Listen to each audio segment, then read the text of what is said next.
الحمدللہ والصلاة والسلام علی رسول اللہ اما بعد فاعوذ باللہ من الشیطان الرجیم بسم اللہ الرحمن الرحیم۔ سورۃ البقرہ آیت نمبر 286 میں اللہ تعالیٰ کا حکم ہوتا ہے، ارشاد ہوتا ہے لا یکلف اللہ نفسا الا وسعہا۔ اللہ تعالیٰ کسی بندے کو اس کی طاقت سے زیادہ کوئی حکم نہیں دیتے، جتنا وہ کام کر سکتا ہے اللہ تعالیٰ اسے اتنے کا ہی مکلف ٹھہراتے ہیں۔ جیسے کہ ایک حدیث کے اندر آتا ہے کہ نبی علیہ السلام نے فرمایا کہ تم کھڑے ہو کے نماز پڑھ لو، اگر کھڑے ہو کے نہیں پڑھ سکتے تو تم بیٹھ کر پڑھ لو، بیٹھ کر نہیں پڑھتے تو لیٹ کر پڑھ لو، اتنی بھی طاقت نہیں ہے تو پھر اشارے کے ساتھ پڑھ لو۔ گویا کہ شریعت کے اندر اپنے آپ کو مشکلات میں ڈال کر عبادت کرنا نہیں، بلکہ شریعت میں نرمیاں اور رعایتیں دی گئی ہیں۔ صحیح بخاری کی حدیث نمبر 1150 1150، نبی علیہ الصلوۃ والسلام مسجد میں داخل ہوئے تو دیکھا کہ فَإِذَا حَبْلٌ مَمْدُودٌ بین الساریتین، دو ستونوں کے درمیان ایک رسی باندھی ہوئی تھی۔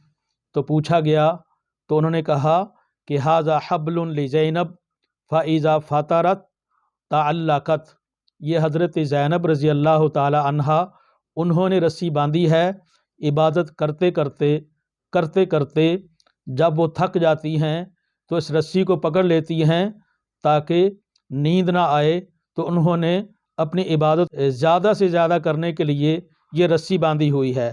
تو نبی علیہ الصلوۃ والسلام نے فرمایا کہ لا حلوہ، ایسے نہیں بلکہ رسی کو کھول دو، لیصلی احدکم نشاطہ، جب تک تم اچھی ایکٹیو حالت کے اندر ہو، جب تک تم سستی کی نہیں پڑی، ایسی حالت میں عبادت کرتے رہو۔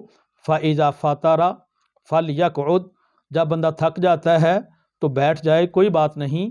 گویا کہ اپنے آپ کو مشکلات میں ڈال کر عبادت کرنا یہ نہیں، بلکہ جب بندہ تھک جاتا ہے تو بیٹھ جائے، کوئی بات نہیں۔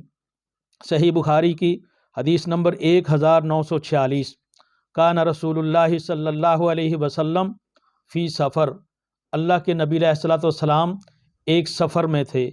فرآ زحاما ورجلا قد ذلل علیہ، نبی علیہ السلام نے دیکھا کہ کچھ لوگ جمع ہیں، ایک مجمع لگا ہوا ہے اور ایک بندے پہ وہ سایہ کر کے سارے ارد گرد کھڑے ہوئے ہیں۔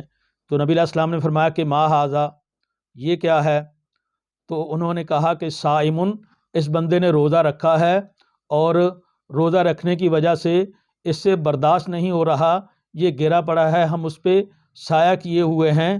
تو نبی علیہ السلام نے فرمایا لیس من البر الصوم فی السفر، سفر میں اس طرح اپنے آپ کو مشکلات میں ڈال کر روزہ رکھنا یہ کوئی نیکی نہیں۔ جب اللہ نے رخصت دی ہے تو اس رخصت کا فائدہ اٹھا لیا جائے، تو اپنے آپ کو مشقت میں ڈال کے پھر ایسی عبادت کرنا، یہ وہ جو اللہ تعالیٰ کی رخصت ہے وہ لے لینی چاہیے۔ جبکہ ایک حدیث کے اندر نبی علیہ الصلوۃ والسلام نے یہ بھی فرمایا کہ جب بندہ اللہ کی دی ہوئی رخصتیں ان کو لیتا ہے، اس پہ عمل کرتا ہے، تو وہ اللہ تعالیٰ کو بہت اچھا لگتا ہے۔ صحیح بخاری کی حدیث نمبر 6704 6704، بین النبی صلی اللہ علیہ وسلم یخطب اذا ہوا برجل قائم، نبی علیہ الصلوۃ والسلام خطبہ دے رہے تھے، دیکھا کہ ایک بندہ کھڑا ہوا ہے۔ تو نبی علیہ السلام نے پوچھا کہ یہ کون ہے؟ انہوں نے کہا کہ ابو اسرائیل، اس بندے کا نام ابو اسرائیل ہے۔ اس نے نظر کیا مانی ہے کہ ان یقوم ولا یقعد، کہ وہ کھڑا رہے گا بیٹھے گا نہیں، ولا یستظل، اور وہ سائے میں نہیں بلکہ دھوپ میں ہی کھڑا رہے گا، ولا یتکلم، اور کسی سے کلام بھی نہیں کرے گا، ویصوم، اور روزے کی حالت کے اندر بھی رہے گا۔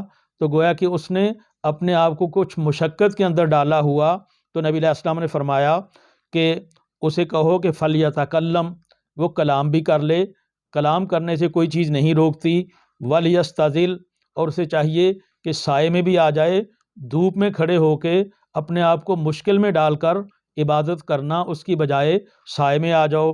وَلْيَقْعُدْ، خطبہ سننا ہے تو کھڑے ہونے کی بجائے بیٹھ کر سن لو، تو اپنے آپ کو اس طرح کی مشکلات میں ڈال کر عبادت نہیں۔ وَلْيُتِمَّ صَوْمَهُ، ہاں البتہ جو روزہ رکھا ہوا ہے اپنے روزے کو مکمل کر لو۔